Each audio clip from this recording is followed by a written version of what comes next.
시청자 여러분 안녕하십니까? 제주와 미래연구원 박찬식입니다.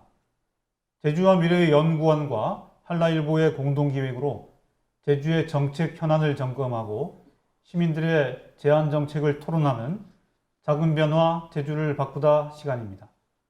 오늘은 120여 년 전 제주에서 벌어졌던 이제수의 난으로 많이 알려져 있는 신축년 사건에 대해서 토론해 보려고 합니다. 1901년 변방의 섬 제주에서는 제주도민과 천주교인 사이에 큰 갈등이 불거졌는데요.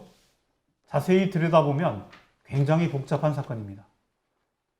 한국 사회가 근대로 넘어가는 과정이었고 외래문화와 토착 전통문화, 국가와 지방이라는 복잡한 요인들이 충돌해서 벌어진 일이기 때문입니다. 그래서 신축년 사건은 신축 항쟁이나 신축 교환으로 서로 다르게 불려지고 있는 실정입니다. 오늘 토론에서는 신축년 사건의 역사적 의의와 교훈을 짚어보고 갈등을 넘어 화해와 상생으로 나아가기 위해서는 어떤 노력이 필요한지 알아보도록 하겠습니다. 오늘 120주년 기념 토론자 두 분을 모셨습니다. 먼저 신축항쟁 120주년 기념사업회에서 준비위원장을 맡고 계신 김수열 위원장님 나오셨습니다. 네, 안녕하십니까? 네, 안녕하십니까? 이어서 현요한 천주교 제주교구청 사무처장 신부님 나오셨습니다. 안녕하십니까? 예, 안녕하십니까? 네, 안녕하십니까? 네. 오늘 토론에서는 시청자분들의 편의를 위해서 제가 신축년 사건이라고 그렇게 말하도록 하겠습니다. 오늘 토론자로 나오신 분들은 양측의 입장에 따라서 서로 다르게 그 명칭을 부를 수 있다는 점을 미리 알려드립니다. 본격적인 토론에 들어가기 앞서서 제가 신축년 사건에 대해서 간략하게 설명을 드리도록 하겠습니다. 20세기로 넘어가기 바로 직전인 1899년에 외래 종교인 천주교가 제주도에 대한 그 선교를 시작했습니다. 그래서 여기서부터 천주교로 대표되는 외래 문화와 제주도의 토착 문화가 뭔가 이게 편하게 서로 만나지를 못하고 갈등을 빚는 모습을 보였습니다. 그리고 1년 뒤인 1900년에는 당시 대한제국의 고종 황제의 그 황실 재정기구인 내장원의 징세 담당관인 봉세관이라고 하는데요. 평안도 출신의 봉세관 강봉원이 제주도에 들어와서 독점적인 그 세금, 징세를 하는 그런 역할을 맡게 됩니다. 여기서부터 상당히 심각한 문제들이 발생해 가기 시작하는데 결국에 1901년 5월 초에 중앙정부의 조세 수탈과 당시 갈등을 빚었던 그 교회의 폐단을 시정하기 위해서 민회가 열리고 밀란이 시작이 되었습니다. 5월 14일에 교회 측에서 한림민회소를 습격하면서 장두 오대연을 비롯한 사람들 체포해 가게 됩니다. 그리고 더 나아가서는 이 교인들이 대정성을 향해 나아가서는 대정성의 그쪽으로 대항해서 오는 주민들 향해서 발포를 했는데 여기에서 한 사람이 죽고 또 부상을 당하게 됩니다. 이제 장두 오대연은 체포됨으로써 당시 25살에 불과했던 대정군의 그 관청의 그런 그 향리고 인성리의 리강이라는 직책을 맡았던 청년 이재수가 강우백과 더불어 장두로 나서게 됩니다.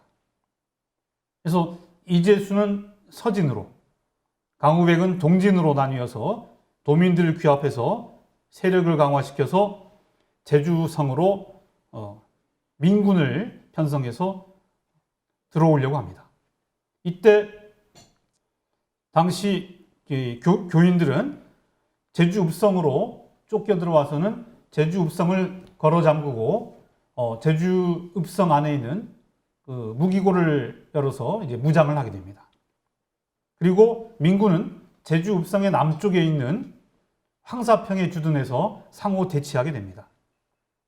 이 짧은 시간에 민군과 제주 읍성에 들어가 있는 교민들 사이에 상호 그 살상이 빚어지면서 상당히 이게 화합으로 뭔가 그 원만한 해결 과정을 밟지 못하고 상호 갈등, 상호 살상이 이어지게 됩니다.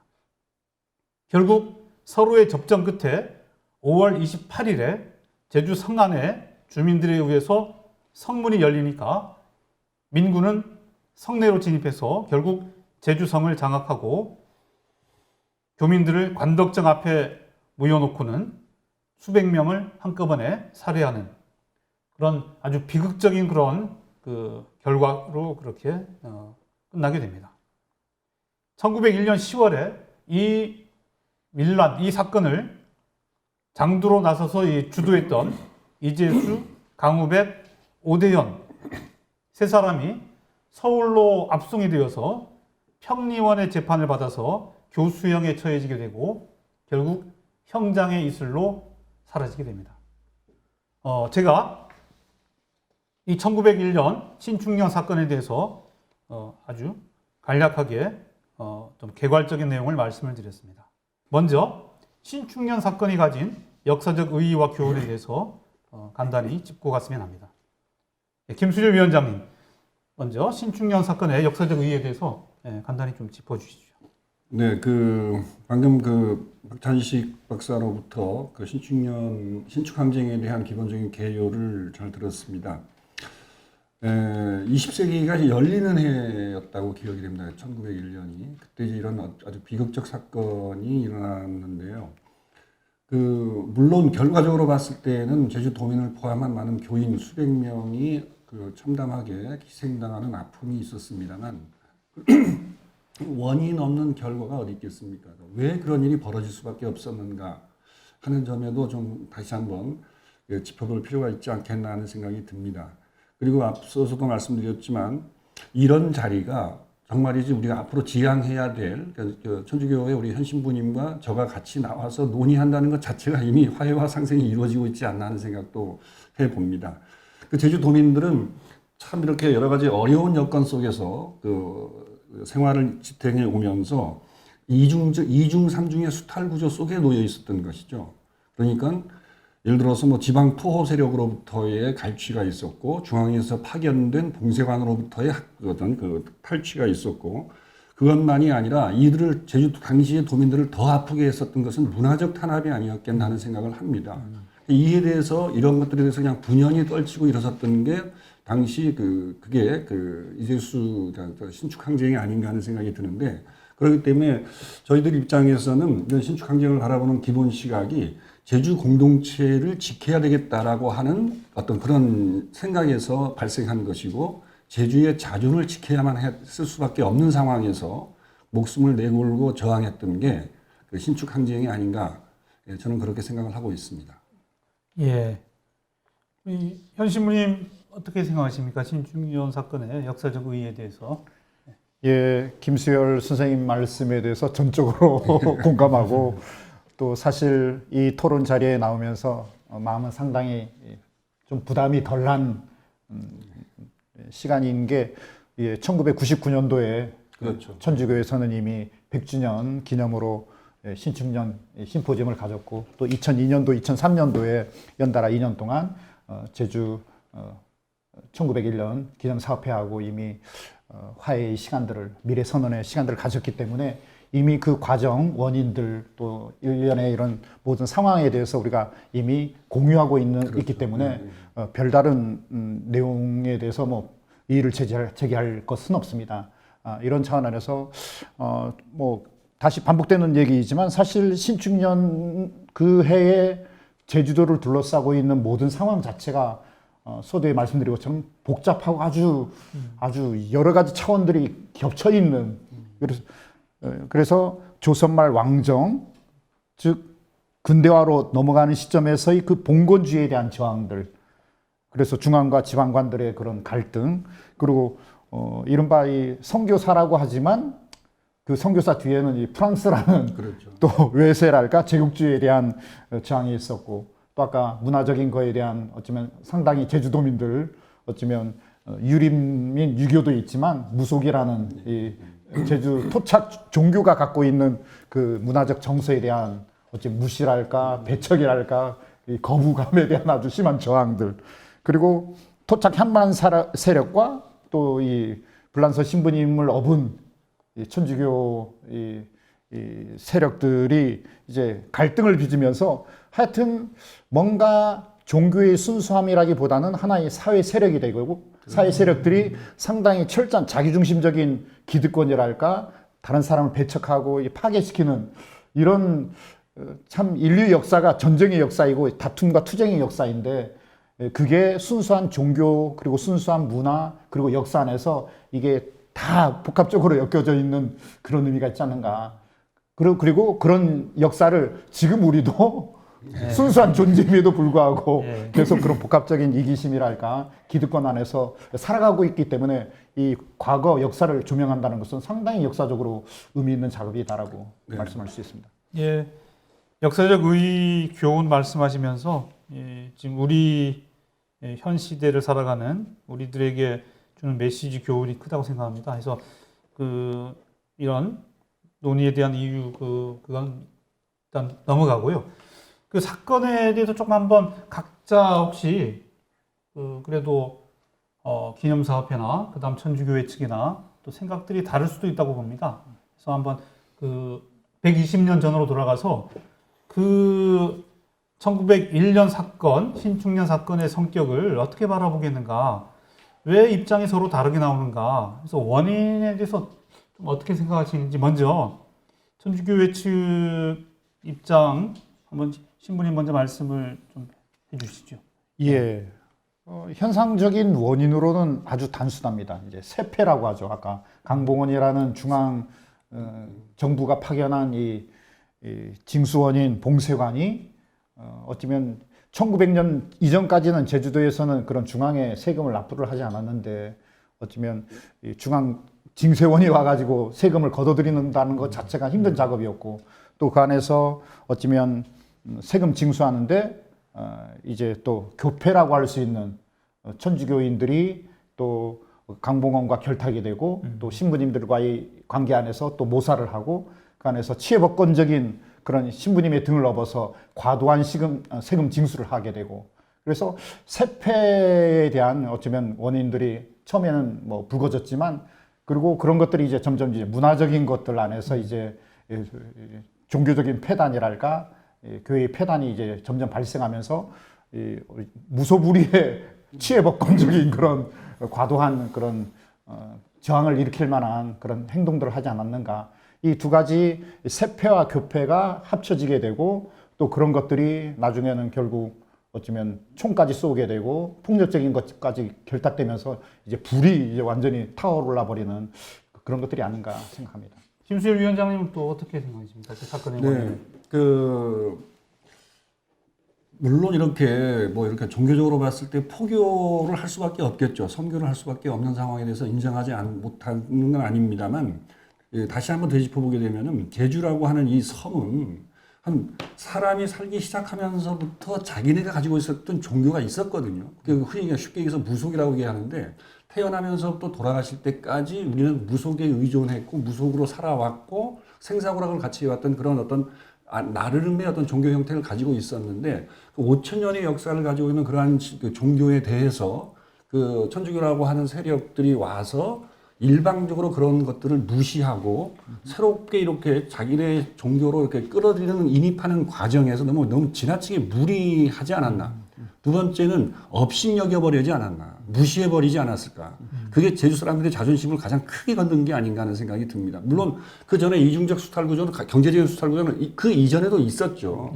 있음에도 불구하고 이렇게 폭발할 수밖에 없었던 것은 정말 건드리지 말아야 할 자존심을 건드려버린 겁니다. 우리 선조 조상 대대로 내려왔던 어떤 이것만 놓치게 되면 제주도민이 아닌 거죠. 그걸 건드려버린 게 아닌가. 예. 그래서 이렇게 폭발적으로 일어날 수밖에 없었고 그 이재수라고 하는 분이 장비에 섰을 때 온 도민이 그를 지지하고 따를 수밖에 없었지 않았나. 그래서 저는 그런 관점에서 그 이재수란을 바라봐야 될 게 아닌가 하는 생각을 합니다. 문화적인 충돌이 상당히 크네요. 예. 그래서 당시 천주교가 좀 더 그 토착 문화에 대해서 포용을 하거나 또 어떻게 외부에서 들어왔기 때문에 그렇죠. 여기 있던 전통 문화에 대해서 좀 인식을 하고 들어왔으면 좋았는데 당시 여기 처음 부임했던 김원영 그 신부가 쓰신 수신영약 같은 자료에 보면 그 제주도의 모든 그 토착 문화를 좀 부정하는 그런 내용이 보이더라고요. 그래서 당시 천주교회의 프랑스라는 외세가 있다는 점도 있지만 천주교회 내부의 어떤 그 좀 교리적인 특성, 예, 그게 혹시 좀 배타성이 강했습니까? 뭐 이 두 가지로 말씀드릴 수 있는데 예. 어쩌면 첫 번째 아까 김소월 선생님이 지적한 그 어쩌면 태도에 대해서는 우리가 1962년부터 65년까지 이 바티칸에서 제2차 바티칸 공의회라고 해서 전 세계에 있는 이 주교님들이 다 모여서 우리가 하고 있는 이 믿는 교리들, 그 교리를 또 신앙 안에서 전파하는 사목적인 것들이 과연 올바르냐라는 것에 대해서 근원적으로 한번 성찰하면서 이른바 이 코페르니쿠스적인 대전하는 한 가톨릭 교회 그 회의가 제2차 바티칸 공의회거든요. 그 제2차 바티칸 공의회 내용 중에 그 헌장이나 교령이 여러 가지가 있는데 타종교와의 대화와 다른 문화와의 그런 만남이라는 그런 코너가 있습니다. 그러니까 아까 선생님께서 얘기했던 것처럼 유럽의 제국주의가 남미라든지 아니면 제3세계에 가서 선교를 한 데 있어서 이게 따블라 라사라고 하거든요. 완전히 백지화시켜서 선지 문물을 주입시켜야 된다. 기존의 토양은 미개인이고 우매하고 그래서 뭐 위생도 그렇고 가치관도 그렇고 뭐 이런 우리가 새롭게 교화시켜야 되고 뭐 발전시켜야 된다라는 완전 철저한 우월적인 그래서 다른 문화를 이제 무시하고 하대하듯이 이렇게 하는. 근데 제2차 바티칸 공회는 그게 아니다. 이미 아까 5,000년이 됐든 정말 창조 때로부터 하나님께서는 그 토착 문화 안에 당신의 숨결과 당신의 그 존재하는 모든 것들에 대한 가치와 의미를 이미 해주셨고 우리가 선교하는 것은 그 토착 문화와 우리가 만남으로 인해서 더 자기가 고유화가 되고 더욱더 만남이 풍요로워지는 보편 인류의 그런 성숙함을 이끌기 위한 하나의 사랑의 관계성이다라고 이제 승화시킵니다. 그런 면에서는 이른바 1999년도에 문창우 지금은 주교님이 되셨지만 그때 신부님이 그 재현했던 이 내용도 선교사적인 그런 성찰 안에서 우리가 가톨릭 교회가 반성하고 정말 이건 아니다. 왜 제주도가 갖고 있는 비록 그게 현상적으로 무당이 됐든 무속이 됐든 그 안에 이미 하나님께서는 제주도라는 토양 안에 숭고한 그런 가치 있는 그런 전통을 문화를 만들었다. 그런 만남을 못 이루었다. 존중과 상호 존중과 승화의 그런 선교를 하지 못했다라는 반성을 했고요. 두 번째는 아직도 지금 진행 중인 사건이 있는데 우리는 한번 결혼하면 일부 일처제입니다. 그렇죠. 근데 제주도 중에 제주도의 사람이 그런 말이 있어요. 거지도 7명의 첩이 있다고. 축첩. 축첩. 그러니까 제주도가 갖고 있는 이 침탈 문화 안에서 남자가 숫자가 적었는지 몰라도 이 첩 문화 이런 것들에 대해서는 선교사들이 아직도 우리가 가톨릭 교회가 일부 일처제 안에서는 이거는 뭐 세례받기 위해서 뭐 이런 것들이 있거든요. 그래서 그 당시에 갈등을 일으켰던 것들이 어쩌면 서로 안에서 더 존중되고 더 대화하고 승화시키는 작업들은 아직도 진행 중이다라고 하고 있고 아까 사회 세력화되고 되고 폐쇄적인 그런 파괴적인 영향력들은 분명히 있었다라고 말씀드렸습니다. 예.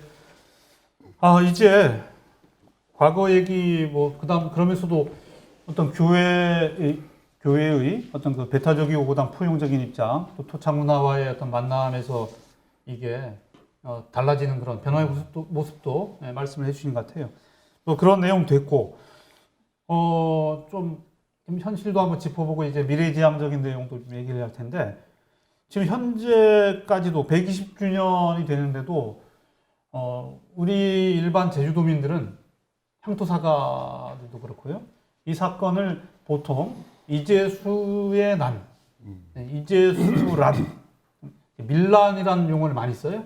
그래서 이재수난이라 그러는데, 그리고 지금 기념사업회는 신축항쟁, 그렇죠. 그다음 교회 쪽에서는 한동안 교난이라고 교회가 결과적으로 많이 신도들이 이제 희생되었다고 해서 교난이라는 표현을 쓰다가 좀 더 객관적인 용어인 교안이라는 용어를 쓰고 있거든요.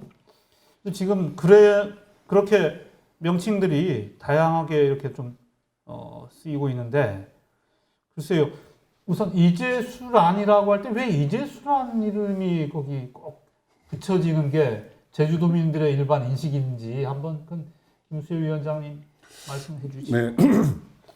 그 우리 제주의 역사를 살펴보게 되면은 그 장두 정신이라고 하는 게 있잖아요. 그러니까 이제 한 사람이 나서서 그러니까 장두라고 하는 게 뭐 우두머리가 아니라 소장을 제출할 때 제일 앞서서 이름을 밝힌 그 사람이 장두지 않습니까? 그래야지만 그 나머지 사람들이 밑에 이름을 달고 그래서 청원을 하는 방식인데 장두가 나서지 않게 되면 그게 소장 구성이 안 되기 때문에 그러니까 내가 제일 앞장서겠다라고 하는 의미인데 그래서 저는 제주도민이 가지고 있었던 정서 중에 하나의 그 장두 정신을 살려내면서 그쪽 장두 정신이 입각해가지고 이재수란이라고 하는 명칭이 쭉 내려오지 않았나 하는 생각을 합니다.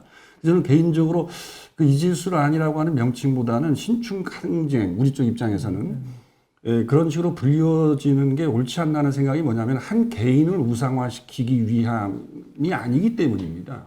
그리고 이때 뭐 그렇다면 이재수만이 아니라 뭐 강호연도 있었고 강호백도 있었고 오대연도 있었는데 삼이사가 있는데 한 사람의 이름만 부각되는 것도 그렇고 그리고 저는 이게 어떤 관점이 더 중요하냐 하게 되면은 이게 왜 항쟁이고 신축 항쟁이 옳다라고 생각하냐면 물론 많은 교인들이 죽은 건 인정합니다. 그리고 또 지나친 학살이었다라고 하는 것도 인정하는데 그 이전에 그 제주 민중들에게 가해졌던 문화적 폭력이 더 엄청났다라고 하는 겁니다. 그에 대해서 저항했다라는 것이죠. 그런 탄압에 대해서. 그 이전에 제주도민들은 당시 어떤 종교가 아니라 행정력을 가지고 있었던 이형상 목사가 와서 당호백, 절호백을 부셨을 때도 지지 않았어요. 당 지켜냈어요. 그러니까 그런 것들을 조금이라도 천주교가 이해했으면 포교의 방식이라든지 이런 것들을 좀 달리 했어야 되지 않겠나. 그런 생각을 하게 되고요. 그러니까 저는 어떤 이재수란 이런 명칭보다는 신축 항쟁, 도민들이 당시 어떤 그런 식으로 항쟁이라고 하는 관점을 가졌을 때 이후에 미래 세대들에게 그 제주의 자존, 제주의 공동체를 지키기 위해서는 이러한 게 필요하다. 그 다음에 그 신축 항쟁이 이러한 역사적 의미를 가지고 있다라고 하는 것도 포괄해서 전달될 수 있지 않겠나. 한 사람을 강조하는 게 아니라. 그래서 저희 입장에서는 이재수를 강조하는 것보다는 당시 항쟁 정신을 강조하는 게 오히려 맞다라고 생각을 하는 거죠. 항쟁이라는 용어를 썼을 때 교회 측에서는 비록 과거의 일이긴 하지만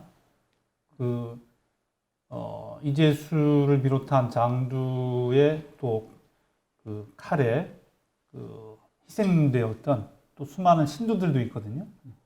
그래서 그 항쟁이라는 용어에 대해서 교회 쪽에서는 지금 교환이라는 용어를 쓰고 있는데 교환에 대한 설명과 더불어 항쟁이라는 용어를 교회 쪽에서는 혹시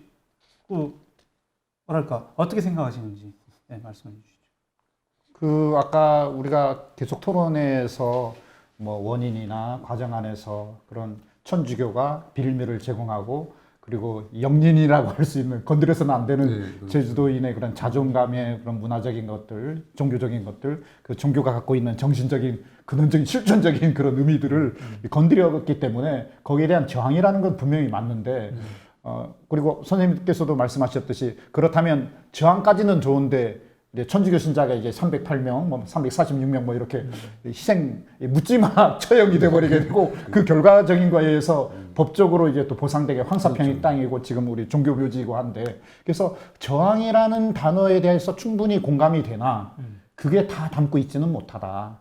그래서 천주교에서는 저항의 그런 개념도 수용하면서 이거는 또 아까 뭐 이제 정부와 뭐 지방 그리고 이제 외교 문제까지 되고 교회 문제까지 되고 이거를 하나의 난도 아니고 교회가 개입된 정말 토탈적인 하나의 중요한 사건이다라고 해서 우리는 좀 감정적인 것들을 좀 내려놓고 네. 객관적으로 볼 수 있는 그런 표현이 신축교안이라고 하는 표현이죠. 그래서 그 선생님께서 얘기해 주신 그거에 대해서 뭐 반감이나 그런 건 아니고 네. 더 성숙한 더 폭발적인 우리 네. 표현이 교안이다라고. 서로 이렇게 그 다 녹여낼 수 있는 용어 만들어내는 데는 좀 시간이 걸릴 것 같습니다. 그리고 어떤 면에서는 그 역사적 입장의 차이는 다 서로 인정할 인정해주고 수밖에- 예, 예. 각자 항쟁의 의미나 그다음 교회가 그렇게 희생을 많이 봤다는 그런 의미나 같이 이해를 해준다면 그렇죠. 충분히 대화가 되고 서로 같이 앞으로의 일도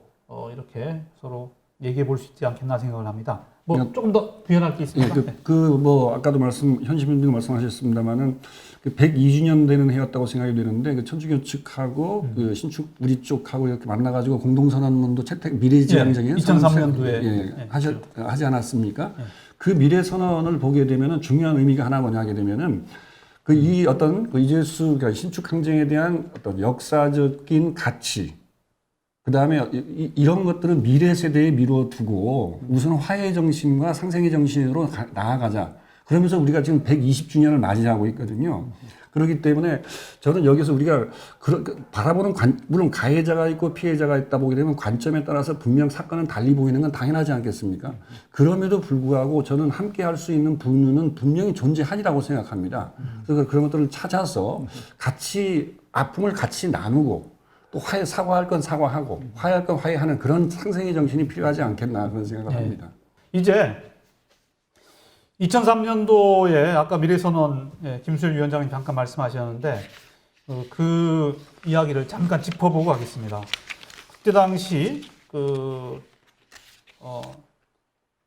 현시무님도 물론 그때 뭐 직접 관여하시진 않았겠지만 지금 문창호 주교님 역할에 대해서 많이 들었겠고 그다음 김수일 위원장님도 당시에 그 역할을 하실 걸로 알고 있습니다.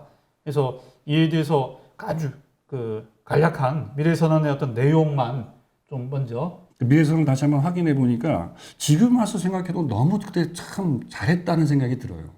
거기 내용을 보게 되면은 잠깐만 소개하면 지나온 시기에 각자 다른 입장에서 평행선을 그려왔던 사건에 그러니까 신축항쟁이죠. 이 사건에 대한 역사적 학문적 평가는 향후 과제로 남기면서 서로 상대방의 입장이 되어 생각하는 관용의 종신을 소중하게 여겨야 한다. 그러면서 양측이 우선 사과부터 합니다. 그러니까 천주교 측은 과거 교회가 서구 제국주의 열강의 동양 강점을 위한 치열한 각축의 시기에 선교를 수행하는 과정에서 제주 민중의 저항을 불러일으켰던 과거의 잘못을 사과한다 하고 있고 우리 측 입장에서는 제주도민을 대표한 우리들은 봉건왕조의 압제와 외세의 침탈에 맞서 분연하게 항쟁하는 과정에서 많은 천주교인과 무고한 인명살상의 비극을 초래한 것에 대해서 사과한다. 그러니까 이런 정신을 가지고 우리 120주년을 준비하면 보다 더 밝은 미래가 이것보다 좀 더 나은 미래가 오지 않을까 좀 그런 생각을 해봅니다. 그 당시에 이 화해 기념을 위한 미래선언 과정이 그렇게 쉽지는 않았던 걸로 보입니다. 혹시 그 천주교회 측에선 이에 대해서 당시 뭐 좀 원로 신부님들이나 기존에 교난적 시각을 갖고 있던 신부님들도 계셨을 텐데 천주교회 측에서는 뭐 어떻게 여기셨는지요? 이게 좀 과정이 어렵지 않았습니까? 예, 저희들이 1999년도 이른바 선교 100주년을 준비하는 그때 처음으로 이 신축교안에 대한 심포지엄을 가졌었는데 그때 문창우 지금 교구장이신 주교님께서 천주교를 대표해서 아까 선교사적인 반성, 성찰과 화해 그런 제스처를 했는데 어르신 신부님들은 처음에는 뜨악한 그렇죠. 당연히 우리가 죽었는데 뭘 우리가 용서를 청하고 반성을 해라는 상당히 충격적인 그런 처음으로 왜냐하면 그 전에는 얘기할 수 있는 분위기가 아니었거든요. 얘기를 하게 되면 어쩌면 먼저 감정이 올라가게 되고 천주교 신자가 몇백 명이 죽었어 어떻게 묻지마로 학살됐어 어떻게 인간으로 그럴 수 있어 하면서 이게 막 분기탱천하는 그런 거였고 사실은 그거에 대해서 꼼꼼하게 좀 우리가 살펴보기도 하고 어쩌면 반성도 하고 성숙하게 승화시켜야 되는 작업을 해야 되는데 그때 이제 아까 제2차 바티칸 공의의 그런 이론을 곁들이면서 문주교님이 이제 정리를 해 주셨던 거죠. 그러니까 2002, 2003년도는 수월하게 김영훈 대표님하고 이제 도민사회하고 화해가 됐던 예, 거죠. 예. 그때 미래선언의 끝에 보면 양자는 우리는 향후 제주 공동체 미래 발전을 위한 사업을 공동으로 구상하고 추진한다. 그리고 각자의 기념 사업에 대해서는 존중한다. 그렇죠. 그 공동으로 기념 사업을 한 바가 있는지 이 2003년 선언 이후에 제 기억에는 좀 없는 것 같아요. 모르겠어요. 제가 좀 들어봐야겠는데 그럼 먼저 각자가 이 100주년 이 미래선언이 2003년이잖아요. 그렇죠. 벌써 18년이 흘렀는데 기념사업회 측에서는 뭐 기념사업을 어떻게 그동안 진행해 왔어요? 저희들이 먼저 이런 점에서 반성을 해야 되는 겁니다. 기념사업회를 만들어 놓고 100주년 해가지고 사과하고 이렇게 합의 미래 선언만 해놓고 이 선언에 뒤따르는 후속 작업을 하지 못한 데 대한 이제 자기 반성이 있어야 되겠죠. 근데 마침 이번에 그리고 또 한 가지 솔직히 반성할 것 중에 하나는 뭐냐면 올해가 120주년이니까 두 갑자가 돌아온 해가 되지 않습니까?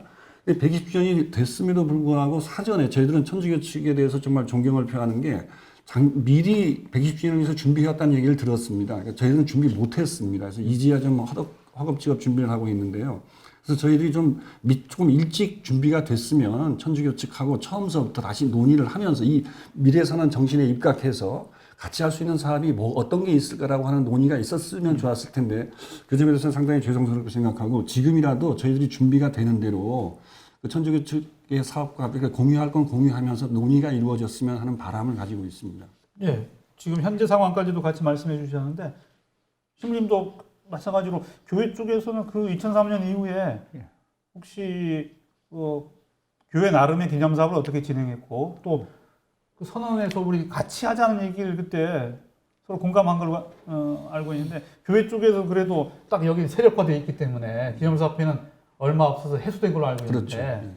교회 쪽에서는 혹시 이렇게 화합 사업을 이렇게 제시하거나 그런 적이 없으신지? 그 2003년도가 우리 천주교에서는 의미 있는 해가 되는 게 뭐냐면 지금 문창우 주교님 이전의 교구장이신 강우일 주교님이 이제 부임하신 해거든요.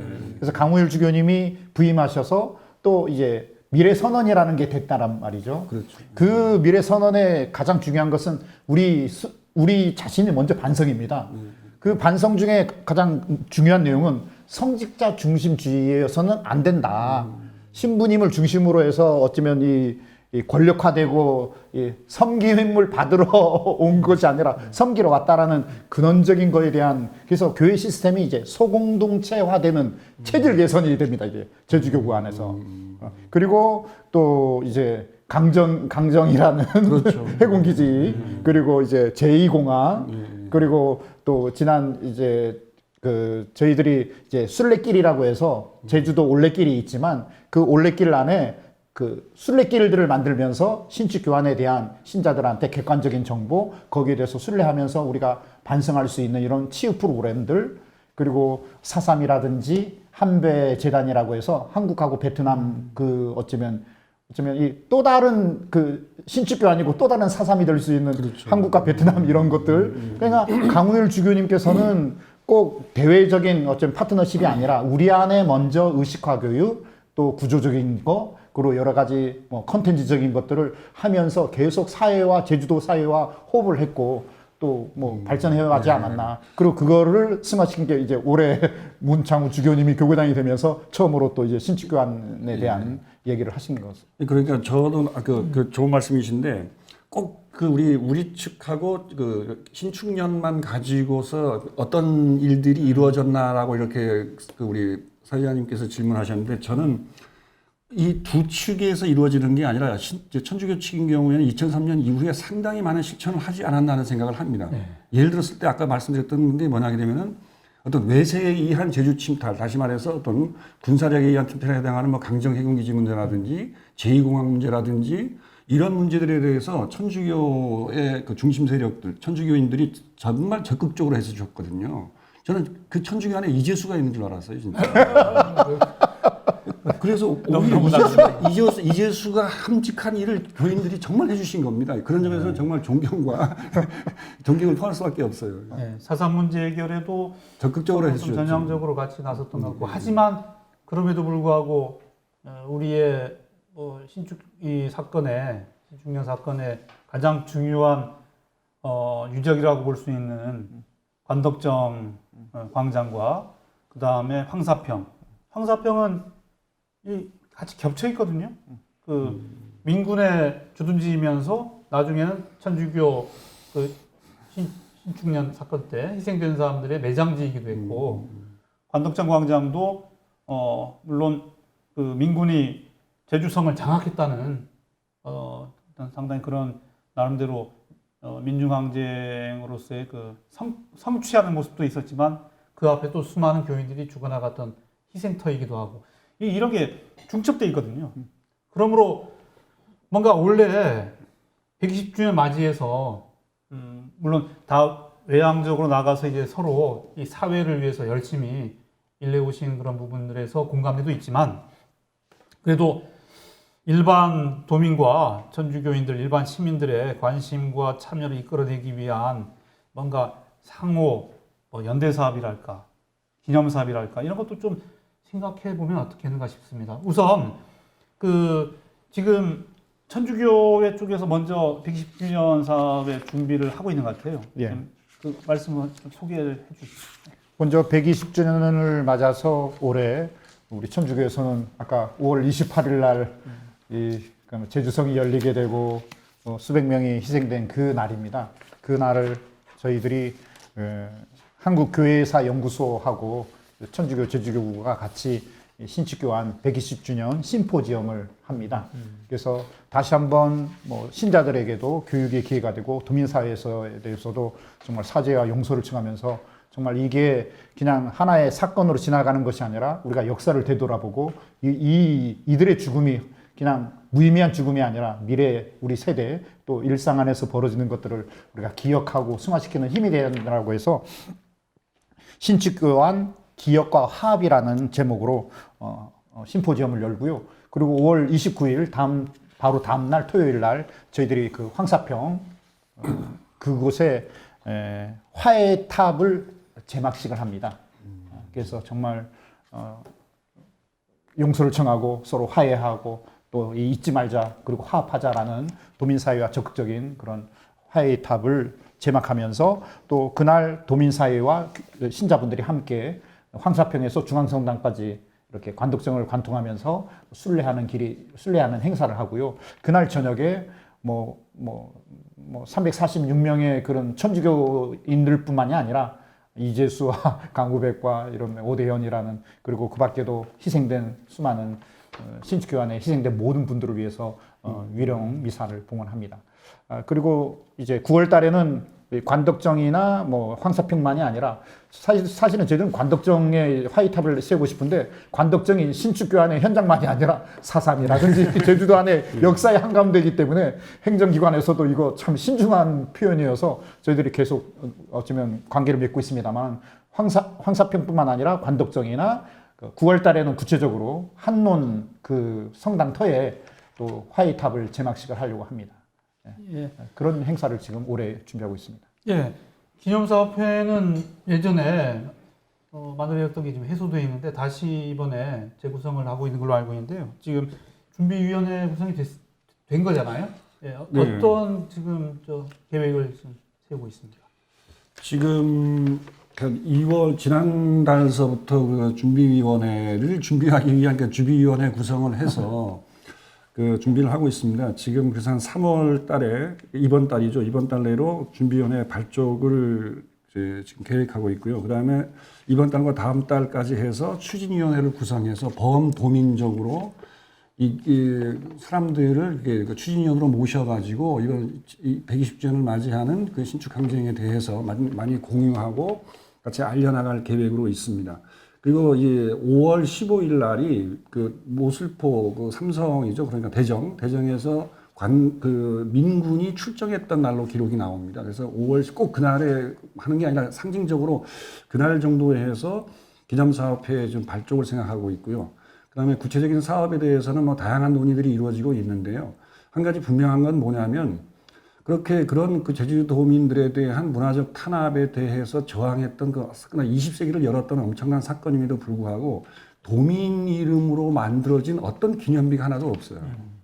이런 게 너무 안타까운 일이죠. 그러니까 그게 사실 신축년이 영향에 의해서 저희들은 1932년 해녀항쟁도 이루어졌고 1948년 4.3하고도 쭉 연결된다고 보거든요. 다 보면서 컸을 거 아닙니까? 어린 사람들이. 그러니까 그래서 이 신축항쟁이라고 하는 것은 상당한 의미를 가지고 있는데 100주년 때도 그런 일을 저희들이 못한 게 참 부끄러웠는데 이번 120주년 때에는 어떻게든 같이 이런 추진위원들을 많이 모아서 십시일반 해가지고 가능하면 우리 그 호주머니 돈으로 한번 만들어 보고 정 부족하면은 뭐 이런 좀 행정의 힘도 좀 얻을까 합니다. 그러니까 이런 과정에서도 그 천주교 측에 같이 이렇게 얼마든지 공유하면서 같이 화해와 상생으로 나갈 수 있는 그런 방식으로 운영을 할까 합니다. 예. 지금 조금 시차는 있지만 천주교회 쪽에서는 뭐 작년 이미 말서부터 준비를 한 것 같고요. 기념사업회는 조금 늦어졌습니다. 그렇죠. 근데 2003년에 그 화해선언의 그 취지는 지금도 엄연히 이렇게 유효하다고 봅니다. 그래서 서로 교류하고 연대할 수 있는 사업들 이제는 좀 상호간에 이제 추진위원회가 만들어진다면 서로 교회 측하고도 좀 만나서 대화를 했으면 좋겠는데 그 상호 연대할 수 있는 그런 사업들 뭐 어떤 게 있을까요? 뭐 지금 예전에 나왔던 얘기도 있지만 뭐 기념사업 그러니까 저희들이 아직 사업이 그 확정되거나 준비되어 있는 게 확실하지 않기 때문에 이런 사업 같이 하자고 할 수 있는 걸 저희들이 먼저 얘기하기 참 어려운 형편에 있습니다. 그래서 저희들이 추진위원회가 구성이 되고 기념사업회가 조성이 되는 과정에 사업안들이 하나씩 준비가 될 텐데요. 이럴 때마다 그 천주교 측하고 같이 이렇게 같이 논의를 하면서 가능하면 같이 할 수 있는 방안을 모색하는 게 그게 바로 우리 100주년 때 했었던 그런 시대 정신이 아닌가. 우리가 이 시대에 필요한 그런 시대 정신이 아닌가 하는 생각이 들고요. 그 다음에 연락을 주신다면은 만약에 그런 천주교 측에서 하는 행사에 저희들도 기념사업에서도 적극 결합해서 같이 이렇게 함께하는 이제 그런 생각을 가지고 있습니다. 아, 예. 좋습니다. 천주교회 측에서는 어떻게 생각하십니까? 연대 사업에 대해서. 뭐 당연히 도민사회와 늘 정말 제주도를 위한 천주교이지 천주교를 위한 도가 아니거든요. 예. 그래서 어쩌면 저희들이 120주년을 맞으면서 뭐 말로만 뭐 용서를 청하고 또 화해 이것이 아니라 정말 이 사건 이 선조들의 죽음이 정말 의로운 죽음이고 또 우리에게 너무나 정말 미래 세대를 향한 가치 있는 죽음들이고 희생들이기 때문에 이걸 저희 그 문주교님께서는 황사평이라는 곳이 단지 묘지가 아니라 어쩌면 추모 공간이 돼야 되고 어쩌면 치유의 공간이 돼야 되고 기억과 그렇죠. 화해와 정말 일치의 공간이 돼야 된다라고 해서 어쩌면 그 황사평을 추모 공헌하는 그런 마음을 갖고 계시고요. 예, 그리고 거기에 그냥 화해의 탑만이 아니라 화해의 성당을 지어서 돌아가신 분들을 위한 그런 미사도 봉헌하고 또 제주도민들이 어쩌면 고령화 사회가 되고 이제 제사를 안 지내잖아요. 어쩌면 이제 그냥 납골이 돼버리게 되고 이제 자연 이 매장 문화가 되고 있는데 이런 후손들한테 정말 조상들을 위해서나 어쩌면 지역 사회에 대해서 정말 장묘 문화 안에서 좀 배려를 해줄 수 있는 그래서 화해의 성당 그리고 장묘 문화 그리고 추모 공간 이런 모든 것들이 제주 도민들한테 함께 호흡할 수 있는 그런 공간이 돼야 되고 그걸 통해서 기억하고 그리고 치유되고 또 정말 어쩌면 교육을 하는 학습의 장이고 승화의 장, 평화의 공간으로 참 승화시키고 싶다라는 원의를 갖고 계십니다. 너무 이제 고마운 말씀인데요. 아까 박찬식 박사도 얘기했지만 그 공간이 지금에서는 이제 황사평하게 되면 아주 천주교의 이렇게 성소처럼 묘역처럼 사람들에게 인식되고 있고 지금 그렇게 사용되고 쓰이고 있는데 민군의 최종 집계를 지었잖아요. 그 다음에 이 최종 집계를 지었고 그다음 참 삼이사가 처형당한 이후에 배보상 과정에서 거기에 그렇죠 황사평에 그렇게 천주교 측으로 넘어갔단 말이죠. 도민들의 또 혈세로 인한 세금 돈이 들어간 돈도 들어가고 배상금도 물었고 그렇죠. 그런데 그런 점에 대해서 천주교 측이 정말 이제 아까 우리 현 신부님처럼 그런 생각을 가져주시는 것이 굉장히 고맙게 생각을 하고요. 그러니까 그런 공간이 다만 교인들만이 공간이 아니었다라고 하는 점. 근데 앞으로 이게 좀 미래지향적으로 갔을 때 당시 같이 이렇게 힘들었던 그런 시대에 발생한 그 엄청난 충격적인 사건이었는데 그걸 어떤 그 당시 피해 입었던 천주교 쪽의 희생자들을 위한 공간만이 아니라 그 제주 도민과 함께 할 수 있는 공간으로 좀 어떻게 좀 생각을 많이 해주셨으면 하는 생각을 가지고 있습니다. 예, 황사평만이 아니고 관덕정도 그렇고요. 이 신축년 사건에 관련된 다양한 유적들이 있을 텐데 이런 데 대해서 유적뿐만 아니라 또 여러 가지 어떤 문화적인 그런 행사랄까 뭐 이런 데 대해서 서로 공유할 수 있는 그런 프로그램들이 개발되었으면 하고요. 2003년 선언 이후에 또 미진한 게 있으면 뭐 이번 120주년 맞이해서 뭔가 공동의 또 메시지를 같이 만들어 보는 것도 의미가 있지 않나 그렇게 생각을 해봅니다. 이제 마무리 시간입니다. 진짜 문화 충돌로부터 빚어져서 120년 흘러서 또 다양한 또 그 변화가 있었고요. 그것이 이런 과정에서 제주 사회는 예전에 그 상당히 그 근대화 과정에서 여러 가지 좀 어려움도 겪었지만 이제 많이 성숙했다고 봅니다. 그래서 이번 120주년을 맞이한 올해 신축년 사건 이 기념을 하면서 진짜 도민들 향해서 좀 뭔가 던지고 싶은 그런 메시지가 있으면 마지막 말씀으로 해 주셨으면 합니다. 네. 현 신부님 먼저. 예. 300여 명의 우리 선조들이 역사의 한 순간에 갈등 또 저항 또 여러 가지 이유도 모르고 또 하여튼 죽음이라는 그 죽음 앞에 우리가 뭐 현학적인 이론이랄까 뭐 다양한 표현을 할 수 있겠지만 제가 120주년을 맞으면서 갖는 첫 번째 마음은 그 연민이거든요. 그 죽음 앞에 과연 우리가 무릎을 꿇고 정말 용서를 청하고 정말 그 선조들의 죽음이 과연 나에게는 어떤 교훈이 되고 내 자녀들, 내 후손들, 이 시대를 살아가고 있는 이들에게 정말 어떤 마음을 우리가 느껴야 되고 그래서 저는 자비와 연민이라는 화두가 많이 와닿습니다. 그래서 오늘 이번 120주년을 맞으면서 우리가 심포지엄도 하고 화해탑 제막식도 하고 순례기도를 걷지만 그 가장 밑바닥에 있는 우리 인간으로서 가장 소중한 거, 내 인격에 정말 선조들의 죽음이 갖고 있는 그 연민, 그 숭고함들을 좀 느끼는 그래서 일상 안에서 정말 전혀 다른 가치관을 갖고 있는 상대방과 어떻게 상호 존중하고 대화하고 화합하고 정말 가장 평화로운 제주섬을 또 미래를 향한 정말 리더십을 우리가 갖춰 나가야 될 건지 이거를 함께 제주도민 사회와 우리 천주교가 기도하고 또 협력하고 또 일치하고 하는 작업들을 정말 가열차게 하겠다는 다짐으로 인사 가름하겠습니다. 김수열 위원장님 마지막 말씀. 네, 그 120주년을 맞이하면서 정말 헛되이 보내서는 안 되겠다라고 하는 각오를 먼저 말씀드리고요. 얼마나 저는 그런 생각을 합니다. 이재수 신축항쟁부터 이야기 되면 그 20세기가 열리는 그 안목에 그 이전에 한 200년 동안 제주도는 고립이 섬이었지 않습니까? 출nhập禁지령에 의해서 얼마나 외로웠을까를 생각합니다. 섬이. 그다음에 20세기 들어서면서 천주교 그 신축항쟁 바로 직전까지 그 외세에 의한, 그 다음에 중앙동세관에 의한, 토 세력에 의한 그런 관계 속에서 제주도민들은 또 얼마나 외로웠고 고립감이 심했을까.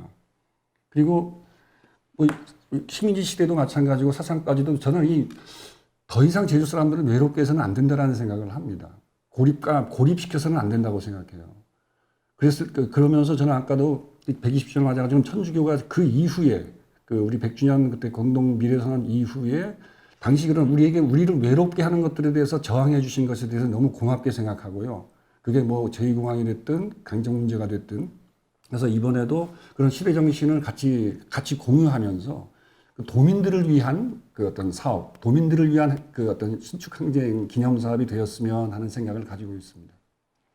예, 잘 들었습니다. 시청자 여러분, 오늘 토론 잘 보셨습니까? 2003년 화해와 기념을 위한 미래선언에서 당시 양측은 과거의 잘못을 반성했고 서로에 대해서는 용서하며 화해를 구했습니다. 120주년을 맞은 신축년 사건이 학술적으로는 향후 어떤 평가를 받을지 모르겠습니다만 화해와 상생의 길로 나아가고자 노력하는 지금의 제주 사회 움직임에 대해서는 후한 평가를 해주리라고 생각됩니다.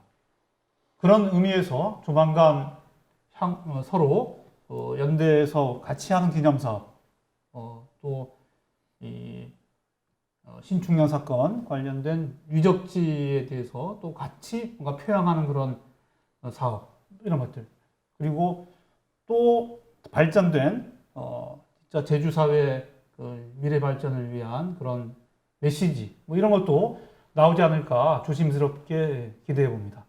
오늘 토론 마치겠습니다. 감사합니다. 네.